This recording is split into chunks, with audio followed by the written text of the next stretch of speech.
on confidence, nimekuwa nikifunza kuhusu ujasiri, which we must all have, ambayo inatubidi sote kuwa nayo, to be able to survive ili tukaweza kupenya at this time of need. wakati huu wa mahitaji makuu.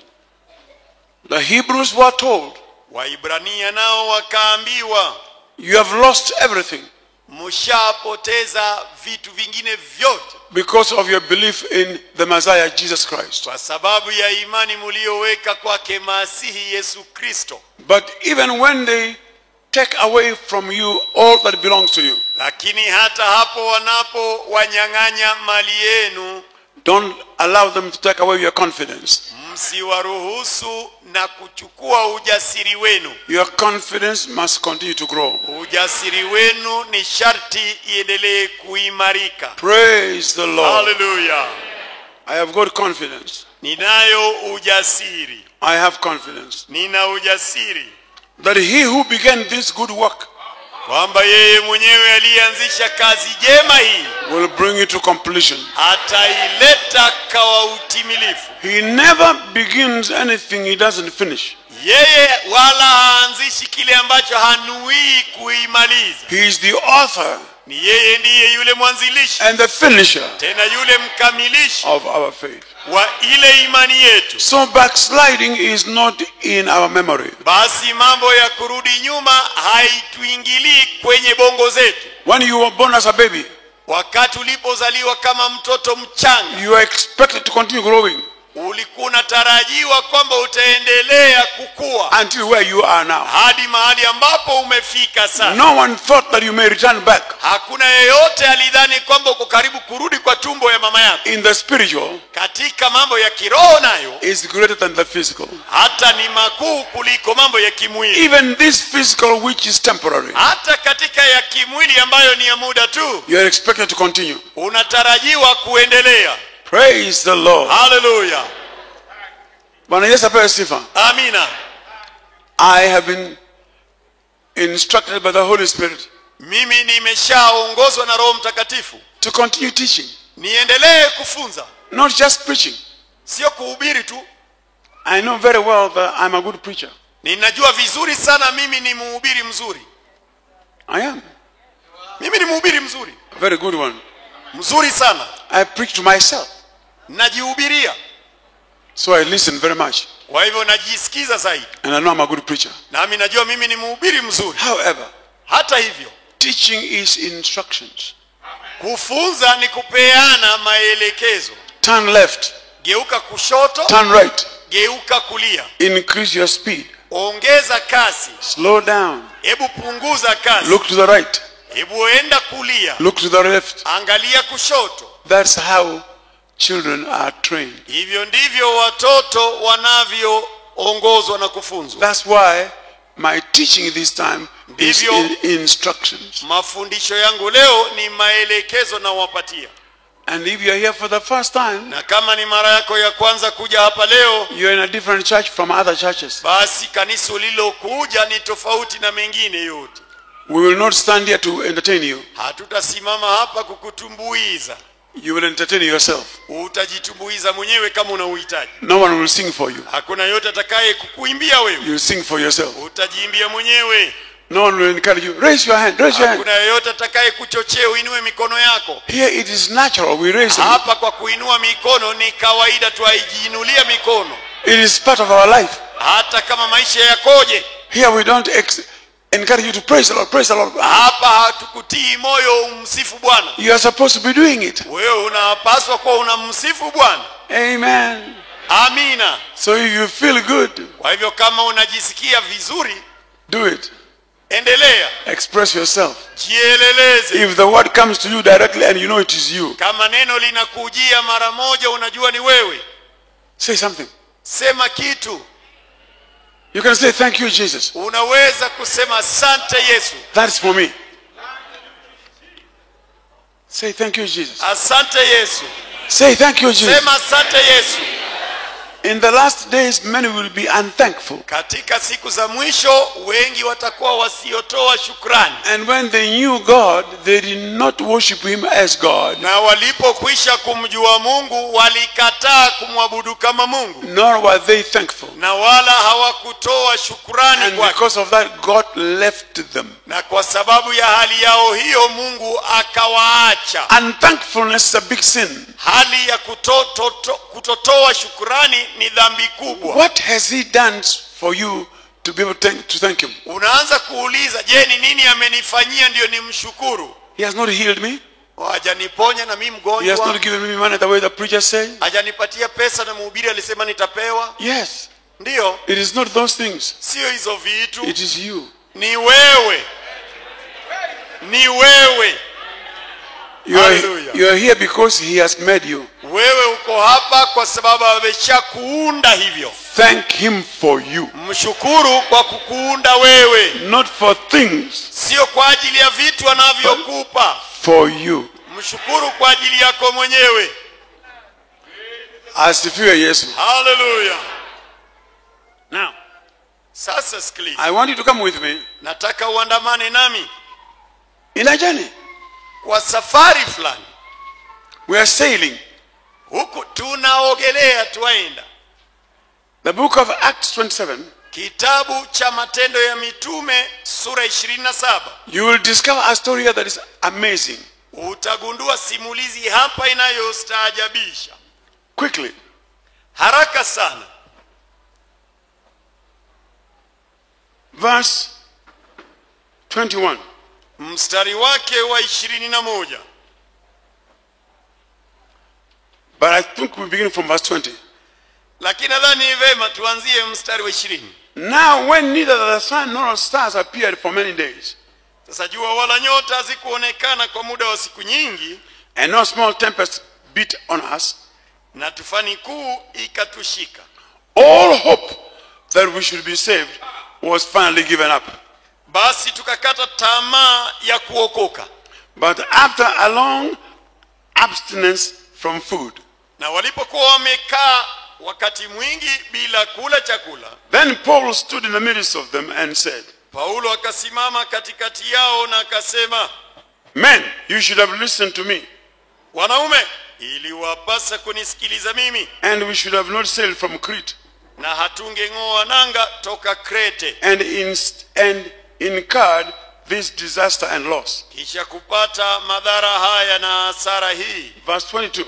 Mstari wa 22. Now I urge you to take heart, Sasa na wapeni shauri, iweni na moyo mkuu, for there will be no loss of life among you. kwa maana hapana hata mtu mmoja miongoni mwenu atakayepotea. Think of it. Hebu wazia maneno haya. Hallelujah. Praise the Lord.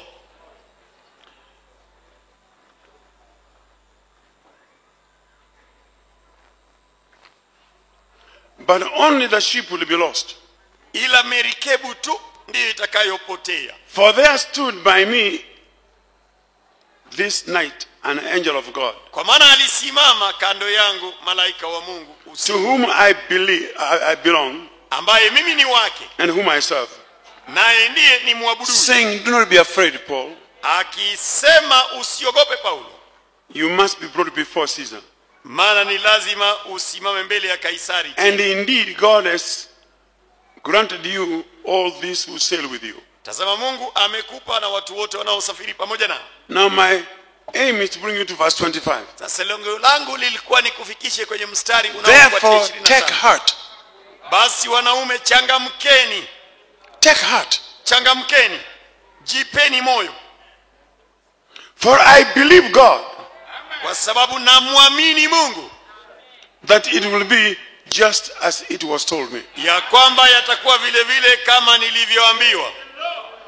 He was saying, Paulo alikuwa anasema hivi, I have confidence ninao ujasiri that what he said kwamba kile alichosema Mungu shall come to pass. kitatendeka. Your confidence must be based on what God says. Ujasiri wako msingi wake lazima iwe kile ambacho Mungu amesema. Not how you feel. sio jinsi unavyojisikia, Because your feelings will change maana hisia zako zitabadilika by the weather, kulingana na hali ya anga, by the economy. itabadilishwa na hali ya uchumi. Your feelings must not be based on your salary. Hisia zako usiziweke juu ya mshahara wako. It must be based on what God says. Hisia zako lazima ziwe juu ya kile ambacho Mungu mwenyewe amesema. They were sailing with a prisoner called Paul Walikuwa na safiri wakiwa na mfungwa aliitwa Paulo, to take him to higher court kumpeleka kwa mahakama ya juu in chains. akiwa amefungwa minyororo. And in those days, a Roman captain was to be chained with you. Na siku zile kama ungefungwa, ulifungwa pamoja na nahodha wa jeshi lao, So that when you perish, he perishes with you. ili kama utaangamia na nahodha naye aangamie nawe. That is how strict they were. Ndivyo walivyomaanisha jeshi la Warumi. And as they sailed, Na walipokuwa wakisafiri, a storm hit them. basi tufani ikawapiga. Say storms. Sema tufani, Say storms. sema dhoruba, Sema dhoruba. dhoruba. If you live on this earth like I do, Kama unaishi duniani hapa kama mimi, expect the storms. tarajia dhoruba zikupige. Don't allow preachers to tell you Usiwaruhusu wahubiri kukudanganya there will be no storm. eti hautapigwa na dhoruba. The storms will come.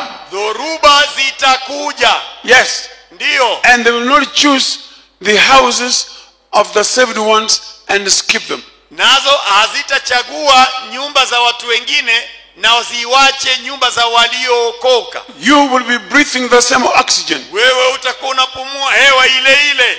There will be no shops where you will buy food cheaper. Hautapata duka zingine za waliookoka ambapo bei ni rahisi. You will line up Nawe utatunga foleni with every Kenyan, pamoja na Wakenya wengine wote, and the prices will be the same. na bei utakayouziwa bidhaa ndiyo bei watakayouziwa nayo. Someone must tell you, and that someone is me. Inambidi mtu akwambie ukweli huu, na huyo mtu ni mimi. When things change, Basi mambo yakibadilika, you are expected to change to fit in.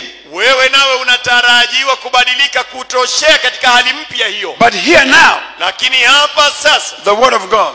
neno la Mungu ndilo hili. I don't have to change to follow the world. Hainibidi mimi kubadilika na kufuata walimwengu. I can stay what God says I am. Naweza kubaki kwa yule ambaye Mungu amenitaja kuwa. I don't have to change the situation. Hainibidi kubadilisha hali iliyoko, But God will change me. lakini Mungu mwenyewe atanibadilisha mimi. Situations may not change, Hali yawezekana zibaki vile vile, but God will change you. lakini Mungu atakubadilisha wewe.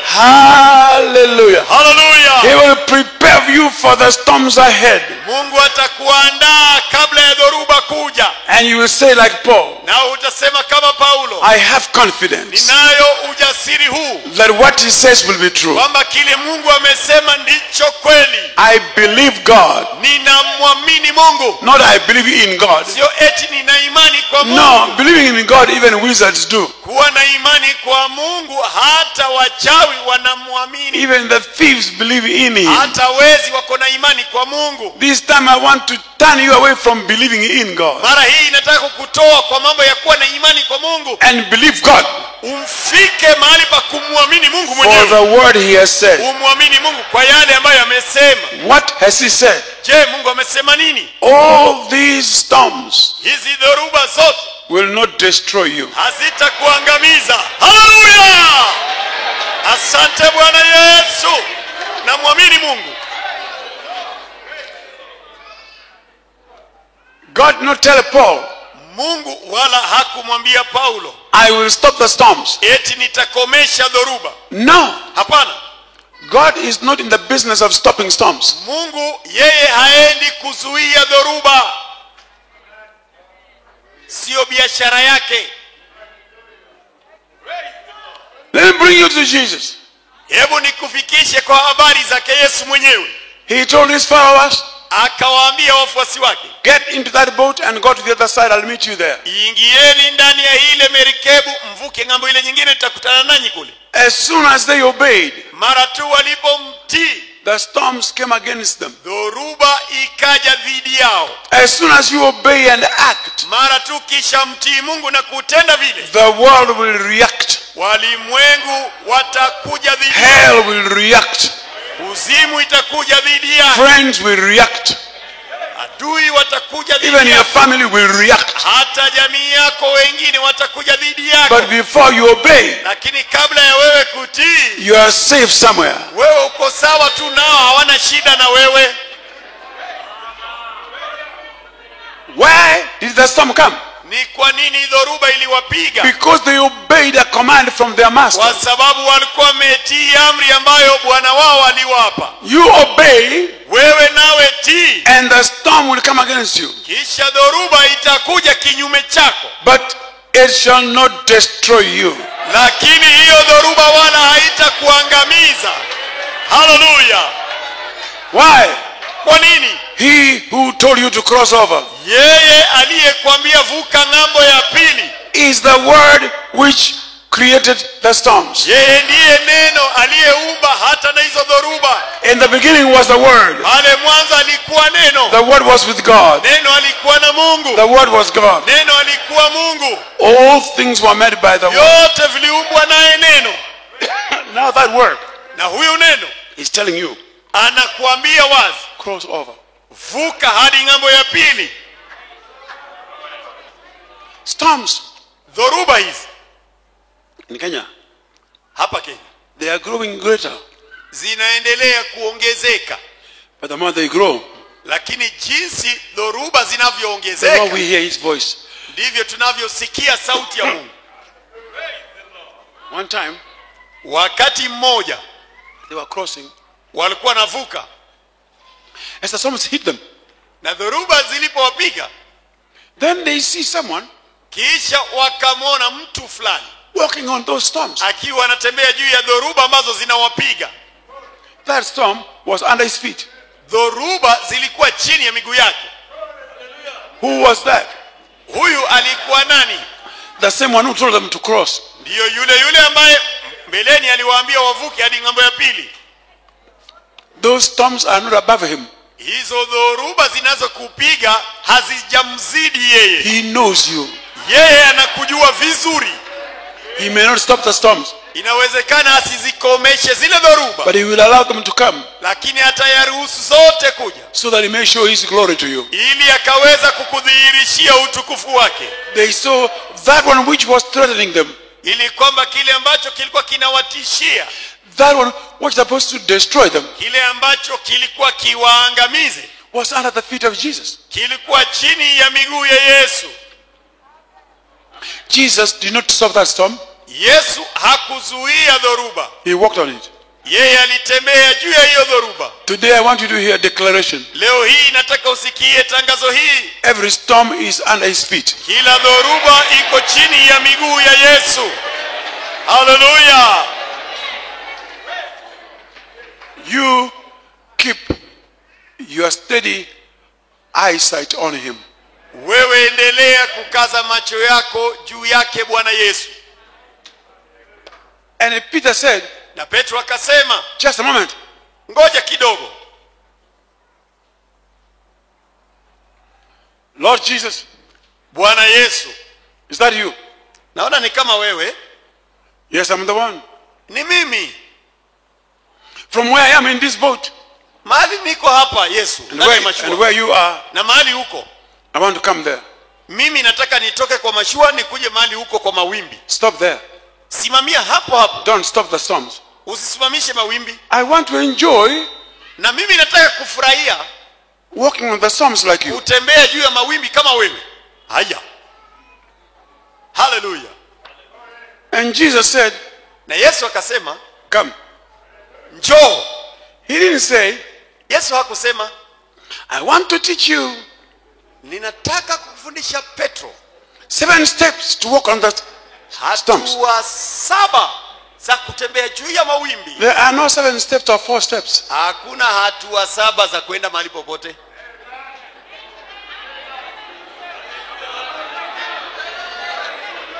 Hakuna.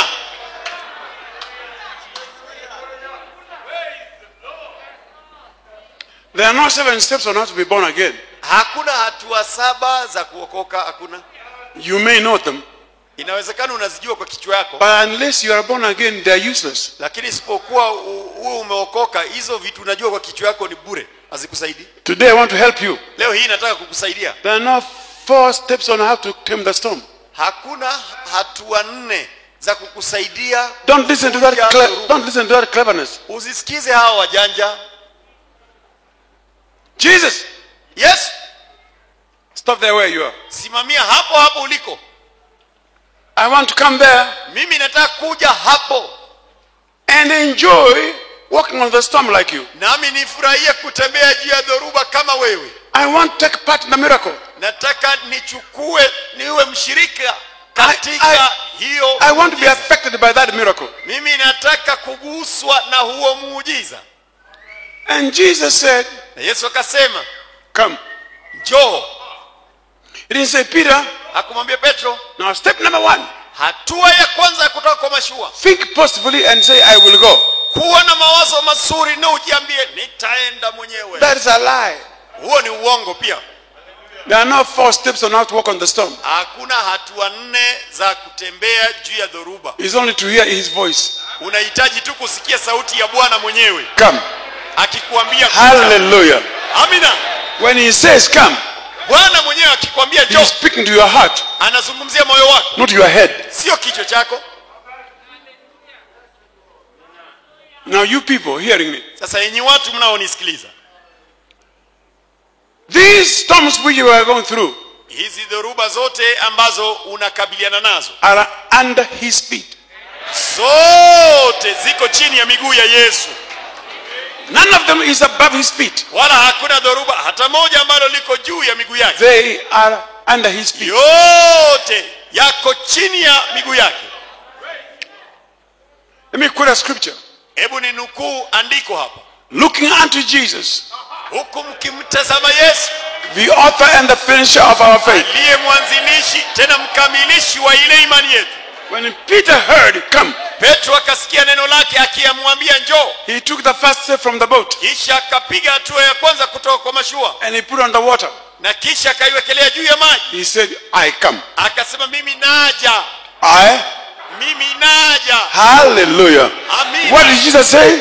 Yesu alimwambia nini? Njoo. I. Mimi naja. I. Mimi naja.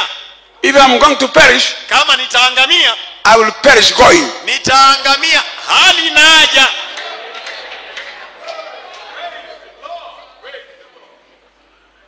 He walked a little bit. Akatembea mwendo mfupi. The Bible tells me, Biblia inaniambia Peter beginning to sink. Petro huku akianza kuzama. He didn't sink. Hakuzama, He began to. alianza tu kuzama. What's the meaning of that? Je, maana yake ni nini?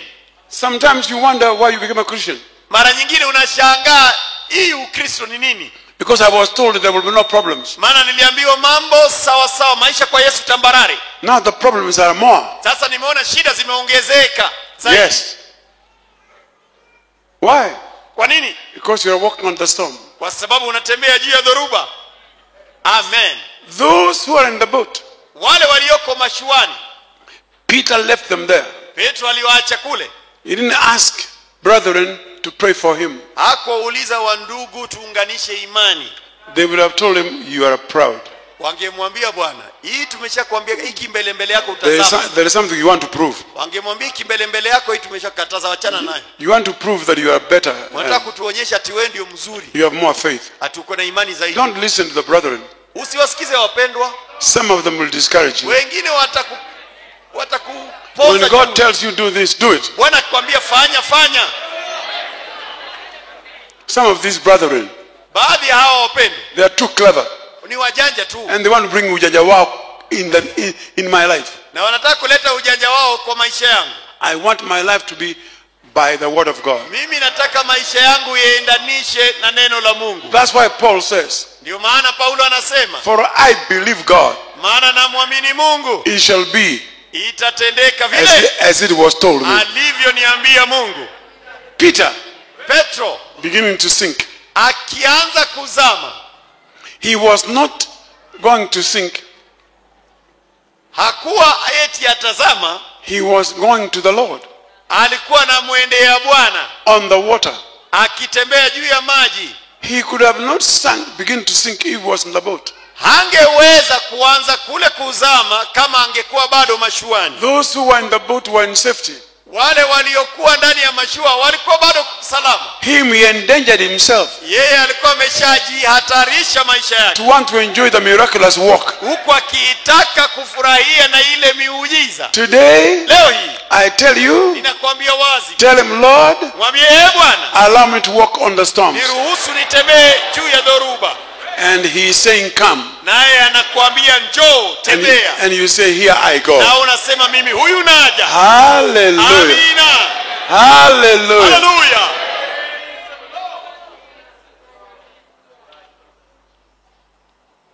Somebody has called me to go to his country.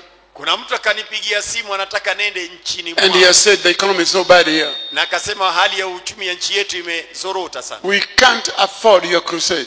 Hatuwezi kukulipa kwa mkutano ambao utatuletea. Please, everything do it from there. Tafadhali kila kitu ambacho unahitaji kwa mkutano wako ifanyie Kenya kabla uje. I get those things. Mimi ninapata mialiko kama hiyo. And I told him, Kisha nikamwambia, now not text.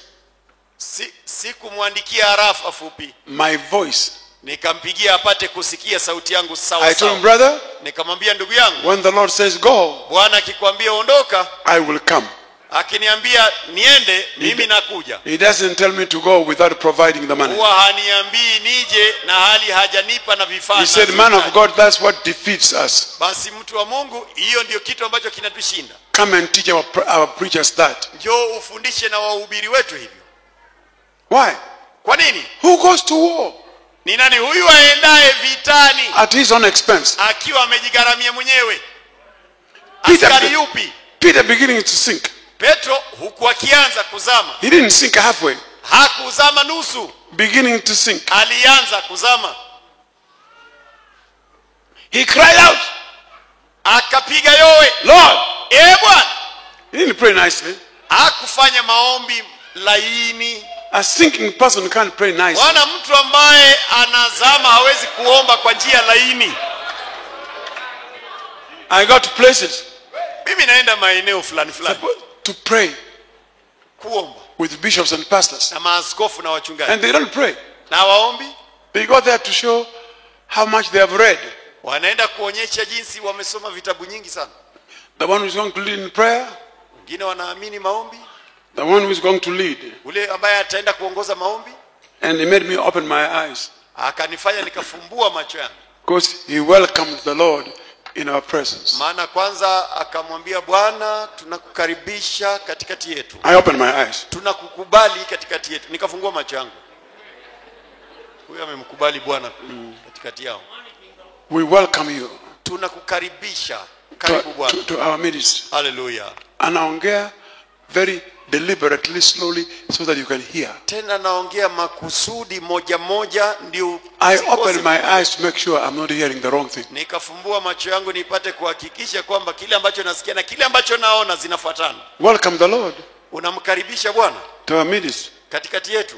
Who welcomes who? Ni nani anapaswa kumkaribisha mwingine? Lo, I am with you. Bwana anasema, tazama mimi niko nanyi. His name is Emmanuel. Jina lake anaitwa Emmanuel. Hallelujah. He doesn't go. Yeye He haondoki. doesn't come. Yeye hajagi. God with us. Yeye ni Mungu pamoja nasi.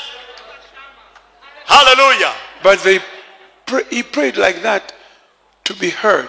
Lakini akaomba hivyo ndiye apate kusikika. That's why I don't go to their prayer meetings. Ndio maana siendi kwenye mikutano yao. Because they don't pray. Maana huwa hawaombi anyway. They got to demonstrate how holy Wanaendaga kuonyesha jinsi walivyo and how civilized they are. na jinsi walivyo wa kiroho. But Peter beginning to sink. Lakini Petro huku akianza kuzama, You beginning to sink. wewe ukianza kuzama. Hallelujah. You can't pray nicely. Kama umeanza kuzama hauwezi kuomba kwa njia laini, Bwana Yesu. So if you see someone there crying to God, Ukiona mtu karibu na wewe anamlilia Mungu, don't say, watu wengine hawa nao. sema hii machozi saa yote. Someone is beginning to sink. Ni mtu alikuwa ameanza kuzama, ameanza. He's been threatened. Ameshatishiwa. This salvation of yours, Hii wokovu yako hii unatuletea. don't come next month. Next man don't come to work. Usije kazini tena na hiyo wokovu yako. Hatutaki watu wameokoka hapa. Because he has refused to join in the activities. Kwa sababu amekataa kwenda nao kwa bar. Are you hearing me? Umenisikia? Beginning to sink. Akianza kuzama, He shouted, Lord, akapiga yoe na kusema, Bwana, save me. niokoe. Not I, thee, thou, almighty Lord. Hakusema Bwana, hivi unionavyo hapa Bwana. A sinking person can't pray like that. Mtu ambaye anazama haendagi moja baada ya nyingine, anachanganya vitu zote pamoja. If you hear him cry Kijaluo, Ukimsikia akipiga yoe ya Kiluo or Kiluya, ama Kiluya or Kikamba, ama Kikamba, don't correct him. usiende kumsawawisha. Someone is getting in touch with the heaven. Ni mtu amekutana na mbingu. He or she knows what's happening. Huyo mume ama huyo binti anajua kile ambacho Lord! anakabiliana nayo. Mungu, Lord, Bwana, do what? nifanyie nini? Save me. Niokoe. Not from what sin? Sio mambo ya dhambi hapo. What sin? Ni dhambi gani? What sin had he committed? Dhambi gani Petro alikuwa amefanya? Save me Alimwambia niokoe from a sin called drowning, kutoka kwa kadhambi kanaitwa kuzama. sinking. Kuzama. The Bible says Biblia inasema he reached him. Yesu akamnyoshea mkono. He caught him. Akamkamata. He didn't rebuke him. Hakumkemea. Now today you have learned your lesson, eh? Sasa leo ndio usizoee, siku nyingine usijaribu tena. Naweza kuwa siko. What were you trying to show? Ulikuwa jaribu kuonyesha nini? Kama siko unajua ungezama. Walking on the water. Hatuna tembea juu ya maji. Like me. Kama mimi tunataka kuwa kama mimi. Wewe The Lord doesn't do that. Bwana hafanyagi hiyo maneno. The bishop does that. Ni askofu ndiye anafanyanga hiyo maneno. The Lord doesn't do that. Bwana hafanyagi hivyo. The Lord rejoices. Bwana anafurahia sana. My child Mtoto wangu believes in the miracles that I do. Anaamini miujiza nifanyayo. And is participating in the same miracles. Na kisha amefanyika mshirika katika. Hallelujah. Hallelujah. Hallelujah. Praise the Lord. Hallelujah. Praise the Lord. Hallelujah. Glory. Yesu asifiwe. Amina. Today Leo hii in Kenya hapa we need men and women who will face God at his word. Wewe utakuwa yule mtu ambaye unaweza kukabiliana na Mungu kulingana na neno lake. Show confidence. Onyesha ujasiri wako. Like Peter. Kama Petro. When he caught him, Yesu alipomshika, he said, Peter, akamwambia Petro, why do you think twice? ni kwa nini ulianza kuona ni kama sitakusaidia? Let me show you a secret here. Hebu nikuonyeshe siri hapa. He walked on the water looking at Jesus. Alipoanza safari juu ya maji, macho yake alikuwa amekaza kwake Yesu. When he saw the storm, Lakini alipoona dhoruba, all this time he was not seeing the storm. wakati huu wote alipokuwa kitembea, macho hakuwa But when he amekaza took kwenye his dhoruba. eyes from the Lord and faced him on the storm, Lakini akatoa macho kwake Bwana, akaweka macho kwa dhoruba. he began to sink. Hapo akaanza kuzama. Preachers are specializing Wahubiri wameshafanyika watu ambao wako na umaarufu on how to pray. juu ya mambo ya jinsi ya kufanya maombi. The corona storm is killing people. Hii homa ya corona inawaua watu. You must pray all night. Wanakuambia inakubidi kuomba usiku kucha. Pray. You're supposed to, Fanya maombi bwana. you're supposed to sleep. Omba. You are supposed to sleep to Na be able to walk, usiku mahali wanataka uombe ndio unafaa kulala. and so that you can go to work the following day. Sasa umekesha alafu unaenda kazi kesho yake. Macho mekundu. No, that's against God. Hiyo sasa hiyo ndio wewe ndio unaenda kinyume cha Mungu. Because you will praise yourself. Maana utaanza kujigamba. Kama siku kesha kwangu. Mimi nakeshanga bwana. We don't want to hear that. Usitulete macho yako. We don't want to hear that. Ni macho yako mekundu usitulete. And like kukesha, Eh. but that's not God's word. Hiyo sio neno ya Mungu. It's not God who told you. Si Mungu alikwambia ukeshe. It's the preacher who told you. Ni mhubiri alikutuma. God says sleep. Mungu anasema lala na ulale tamu. And your sleep shall be sweet. Na usingizi wako utakuwa mtamu. When others are awake, wakati wengine wamekodoa macho usiku, you will be asleep. wewe utakuwa umelala usingizi. To enjoy life. Ili upate kufurahia maisha ambayo Bwana amekupa. From today, toka leo hii, hear God's voice. wewe sikiliza sauti ya Mungu. Don't hear voices of people. Usisikie sauti ya watu. Peter, Petro, you are with me uko pamoja nami hapa on this storm. juu ya hizi dhoruba. Peter must have done that, and to make sure, Lazima Petro aligonga mguu kuhakikisha kwamba iko ngumu kama simiti. to make sure Ni hakikishe. he was human, Alikuwa mwanadamu Bwana. just like you and me. Kama wewe tu na mimi tunataka kuhakikisha. But the Lord is with me. Lakini Bwana yu pamoja nami. In the storm, Katika dhoruba hiyo, he is with me. yeye yu pamoja nami. Hallelujah. Hallelujah. In the storm. Pamoja nami katika dhoruba. That's what God told me to instruct you today. Ndicho kile ambacho Mungu alinituma hapa ni kuelekeze. He says, I will never leave you nor forsake you. Anasema wala sitakuacha ama kukutupa. The storms may rise higher and higher Dhoruba zitainuka juu zaidi. and threaten your very being. Kisha zitakutishia maisha yako. But the higher they go, Lakini jinsi zinavyoinuka, the more confident you should be. ndivyo ujasiri unavyopaswa He kuongezeka who ndani yako. began this good work Yeye mwenyewe aliyeanzisha kazi hii njema, will bring it to yeye completion. mwenyewe ataikamilisha. You didn't begin your salvation. Si wewe ulianzisha He wokovu began wako. it. Ni yeye mwenyewe And alianzisha now you're in wokovu. the storm. Hapa kwenye dhoruba, He is with you. yeye mwenyewe yuko nawe. Hallelujah. Praise the Lord. Hallelujah. Praise the Lord. Hallelujah.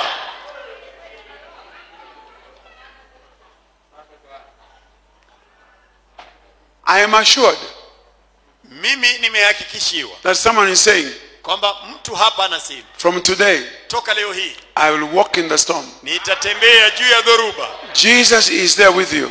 Yesu yuko hapo pamoja nawe. And Peter walked with him Na Petro akatembea pamoja naye on the storms. juu ya dhoruba. When they reached the boat Walipoifikia mashua and they entered the boat, na wakaingia ile mashua, the storm stopped. dhoruba zikakomea pale. It will never stop until we go to heaven. Haitawahi koma hadi tufike mbinguni. It will never stop until we go to heaven. Haitakoma hadi tuingie mbinguni. While we are still here, Hadi tungali hapa the duniani, storms of life will be there. dhoruba za maishani But when you zitatupiga. step into that boat of safety, Lakini tukiingia ndani ya hiyo mashua ya the usalama, storms will have no need, dhoruba hazitakuwa na because hitaji, we have gone to another land. maana ushaingia nchi nyingine. Praise the Lord. Hallelujah. What does the Bible say? Je, Biblia inafundishaje? As soon as Peter and the Lord Jesus stepped into that boat, Mara tu Petro na Bwana Yesu walipoingia ndani ya ile mashua, what I'm going to say now will amaze you. kile ambacho nitasema sasa kitakustaajabisha. Are you ready to be shocked? Uko tayari kushtuliwa? Let me shock you now. Wacha nikushtue The sasa. Bible says they found themselves where they were going. Wakajipata walishafika mahali ambapo walikuwa naelekea. Hallelujah. Hallelujah. Hallelujah. Asante Bwana Yesu. Time to keep rowing Wakati wa kuendelea kupiga makasi is over, umekwisha, because the master is in the boat. maana Bwana mwenyewe ashaingia mashuani. Hallelujah. You want to achieve some spirituality. Unataka ufikie ukiroho fulani. Today the Lord has told me, Leo Bwana mwenyewe ameshaniambia, you have arrived there but you don't know. ulishafika ulikokuwa unaelekea, ni vile tu haujui. Only you don't know because you have not been told. Ni vile tu haujui, maana haujaambiwa. Today I tell you, Leo nakuambia, you have arrived Hallelujah. where you are going. mahali ulikokuwa You unaelekea have arrived. ulishafika. Hallelujah. Asante Bwana Yesu. But man of God, I have not cashed enough. lakini mtu wa Mungu sijakesha vya kutosha. You don't go there by kesha. Pale hauhitimishwi na You mkesha. arrive there by miracle. Pale uko pale kwa muujiza. I am a man who believes in the true inspiration. Mimi ni mtu ambaye ninaamini kuhimizwa kwa kweli. Sometimes I'm so excited, I feel like touching heaven like this. Wakati mwingine ninakuwa nimesisimka sana, najihisi ni kama kana kwamba nimeguza mbingu hivi. Then the next week I'm dry. Kisha juma lijalo ninakauka. Hata wewe I am mzee. dry. Mzee hata wewe unakaukanga. Nakaukanga, yeah. Hapa kuna tumaini. Hallelujah. Next week I'm just dry. Juma lijalo nimekauka tu. If you go to people, they will tell you, examine yourself. Ukienda kwa watu watakwambia, unajua hii ndiyo ile kitu nilikuambia, leta pesa ukomboe mzaliwa wako wa kwanza. There is a sin you have committed. Kuna dhambi umefanya na ni dhambi ya vizazi. I tell the devil no. Mimi namwambia shetani hapana. No. Hapana. I'm not listening to you. Mimi sikusikii. Because by nature you are sinful. Maana hata bila kufanya dhambi wewe mwenyewe ni dhambi tu. Yes, because that's why you talk about sin. Ndio maana unaleta mambo ya dhambi. Yes. Unaleta kitu. When you hear you have sinned, that's why. When you hear you have sinned, that's why. Ati umetenda dhambi. Who made the devil your supervisor? Ni nani alimfanya shetani kuwa nyapara wako? Don't listen to him. Usimsikize. One of them told me, Mmoja wao akaniambia, restore me to old time prayer. hebu nirudishe niweze kurejelea maombi vile ilikuwa inafanywa zama zile. I said, which one is that? Nikamuuliza, ni ipi hiyo unayozungumzia? When we pray kneeling until our knees feel old. Akaniambia vile tulikuwa tunaomba tukipika makoti mpaka makoti No, kazeeka. me, I don't do that. Nikamwambia magoti kuzeeka hiyo ni yako, mimi sifanyi hivyo. I am supposed to be standing before God's people. Mimi nafaa kuwa ninasimama mbele ya watu wa Mungu. I need my magoti very well. Nahitaji nguvu ya magoti sana. Magoti kwa simiti. I need my magoti Magoti yangu nahitaji tena ikiwa na nguvu to stand. ya kusimama. Don't let the devil dictate to you. Usimruhusu shetani akudanganye. He will never tell you you have sinned. Ati anakuambia tumetenda dhambi. He will tell you you have not prayed enough. Atakwambia hujaomba vya kutosha. Think of it. Hebu fikiria. Tell him, Mwambie, I'm not yours. mimi si mali yako. I have a father. Nina babangu. Amina. Hallelujah. Hallelujah. Hallelujah. Praise the Lord. You will discover you have arrived the spiritual temperature that you are supposed to go. Utagundua kwamba ushaifikia ile joto ya ukiroho ambayo ulikuwa unaitamani. You have gone there already. Tayari. You are there. Uko pale tayari. You are saying hallelujah naturally. Unajipata unasema haleluya kawaida tu bila You kufikiria. are saying praise the Lord inside you. Wewe mwenyewe unasema tu Bwana sifiwe mara moja peke yako. In the matatu. Ndani ya matatu Bwana sifiwe. Amen. Amina. Hallelujah. Unasema haleluya popote bila kusukumwa, bila kuhubiriwa. One time, wakati mmoja one sister left here, dada mmoja akatoka hapa, entered the matatu akaingia ndani ya matatu on Jogo Road. hapa Jogoo Road hapa. Two men, Wanaume wawili pistols. wakaingia na bastola, Say everybody, wakisema kila mmoja, no, sasa empty your bags. hebu toeni Empty your mikoba bags. yenu, mtoe kila kitu iliyo ndani ya mikoba yenu. People began to empty their bags and their wallets. Watu wakaanza kutoa vilivyo kwa mikoba na vibeti. Driver, Dereva turn left. geuka kushoto. He turned left. Dereva kageuza gari. These two women, Hao kina dada wawili they began, hallelujah, wakaanza haleluya, hallelujah, haleluya, hallelujah. haleluya. Unajua hii inatoka ile ya kina dada sio ya wanaume. Hii inatokanga. Those two thieves with their pistols, Wale wevi wawili pamoja na bastola zao they began to shake. wakaanza kutetemeka. Here. Haleluya. They jumped out Wakaruka nje, and they said, driver, wakamwambia dereva, kwenda. kwenda na hii kisirani yenu. Toa huyu hapa. Toa kisirani hapa hao. Kisirani. Kisirani. Kisirani. Some of you sophisticated people. Wengine wenu mko na ufundi nyingi. Here your degrees don't work. Hapa hizo shahada zenu za degree hazifanyi kazi. Here your degrees don't work here. Hapa degree zako hazifanyi kazi bwana. In the corona. Katika corona haijui degree. Do your degrees work? Unaonyeshaga corona degree yako? You hide like the one who never went to school. Bwana unavaa mask kama yule mwingine ambaye hakwenda shule. Si ndio maana umevaa mask?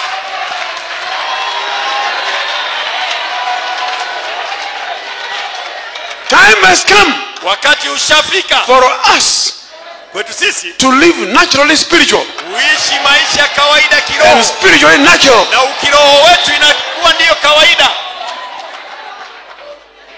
There is this backsliding in Kenya. Kuna hii mambo za umerudi nyuma hapa Kenya. Where people are Mahali watu wako exhorting you to how to do it. watu wanakuhimiza jinsi ya kufanya. There's no way how to do it. Hakuna jinsi ya, hakuna hatua. Here it is natural. Ni kawaida bwana. How what? Jinsi ya. A bishop greeted me in town. Askofu ananisalimia mjini. And I say, my brother, praise the Lord. Ndugu yangu Bwana asifiwe. And they begin to look. Na anaanza kuangalia. Mzee ananichomea. I said, brother, what did I do? Namuuliza ndugu, kwani nimekosea Atwende tu. Ananiambia twende tu bila kelele. Nikagundua that praise the Lord is offensive. kwamba kusema Bwana asifiwe inawakwaza wengine na wameokoka. And he is a very big bishop. Na ni askofu mkubwa with many churches. Wa kanisa mema I was so happy to see him. Nilikuwa nimefurahi sana I kumwona. said, praise the Lord. Bwana asifiwe. Yeah. That offended him. Bwana hili mkwaza ni kama ilikuwa inamchomea He watu didn't want people to see him say so. Alikuwa hataki watu wamuone ni kama anajifanya kama because he has got people of the world who go with him.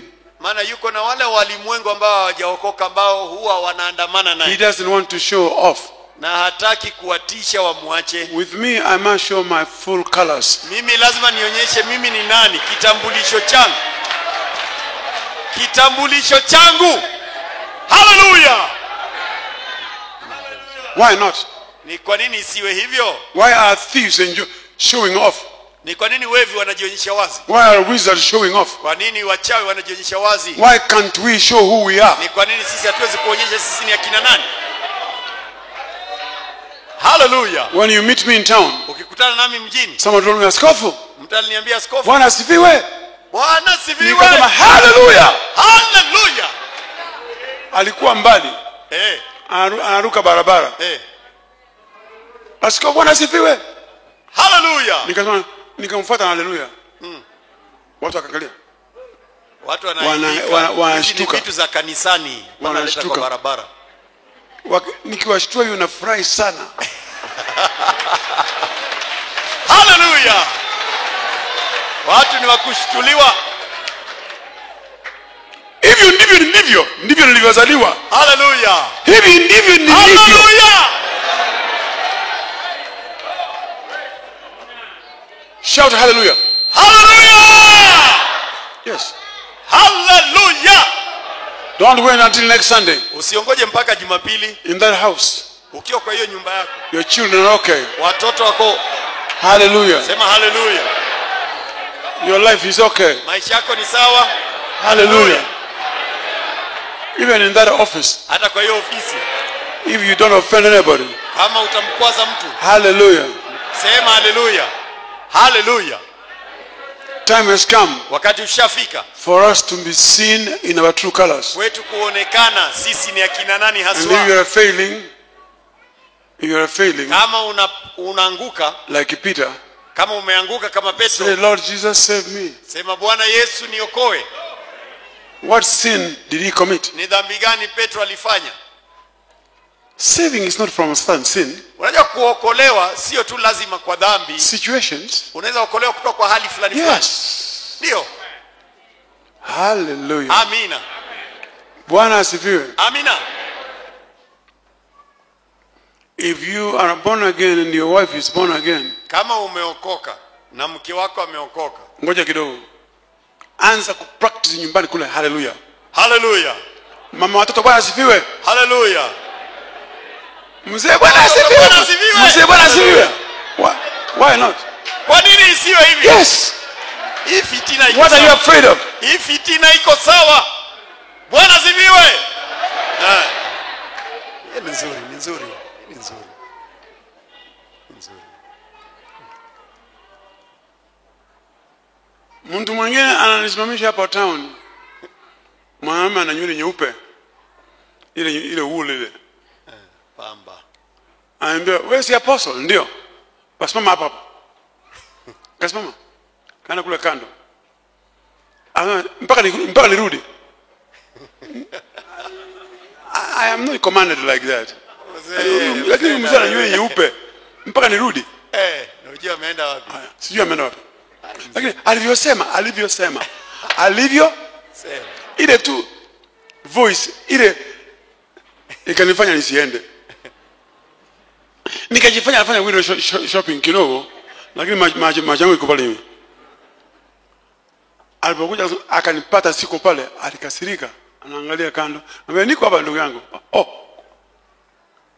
Apostle. Mtume. Bwana asifiwe. Hallelujah. Chukua hii. Anaweka bunda la pesa mkononi. Kaka mfukoni. Asema, "Bye bye." Nikasema bye bye. Sikumuuliza yeye nani? Amesaidiwa. Wala sitaki kujua. Ameokolewa. Ile raha aliyopata. Nikasema Mungu Yesu atukuzwe. Hallelujah. Kama ningekuwa nimejificha kama maaskofu wengine, huyu angekosa hiyo raha. Wow. Ndio. I know you are here. That's why I'm saying Swahili. Huyu angejificha kama maaskofu. Kama ningejificha kama maaskofu wako, wanavyojificha, huyu angepoteza.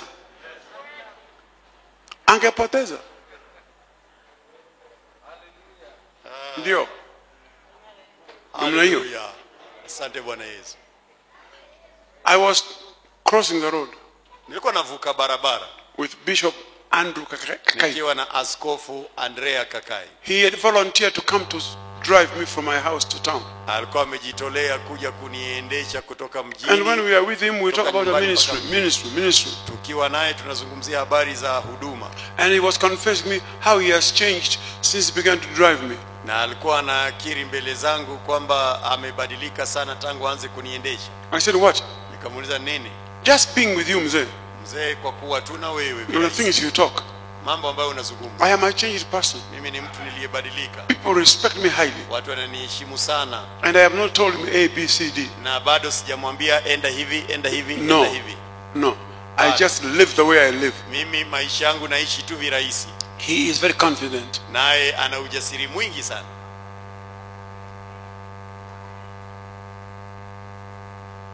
Kuna vitu vinafanyika maishani. Unashangaa. Ni nini hii?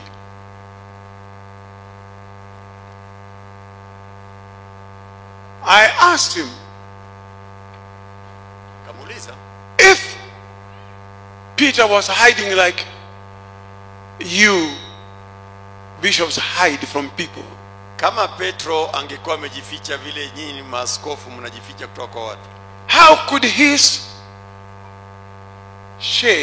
shadow heal sick people in the streets? The man almost collapsed. Kama Petro angejificha kama maaskofu wanavyojificha kwa maafisi zao, basi kivuli ya Petro ingewaponyaje wale wagonjwa barabarani? Because Peter was walking across. Hii kamshtua sana Askofu Kakai, na haya yote yalitendeka tu kwa sababu Petro naye alikuwa anatembea mahali watu wako. He was not hiding. Hakuwa amejificha From people. kwa gari. No. Hapana. He was walking across the streets. Alikuwa anatembea mitaani. And I am walking across the streets. Nami natembea mitaani. Amina. His shade was found there. Kivuli yake ikaonekana kule. What if he was in his chariot all the time? Unadhani kama angekuwa ndani ya gari lake wakati wote kivuli ingeonekana ya wapi? Where would this ingeonekana wapi? Wewe ungekufa hapo na kivuli iko. Kivuli iko ndani ya gari. Kivuli si yako bwana.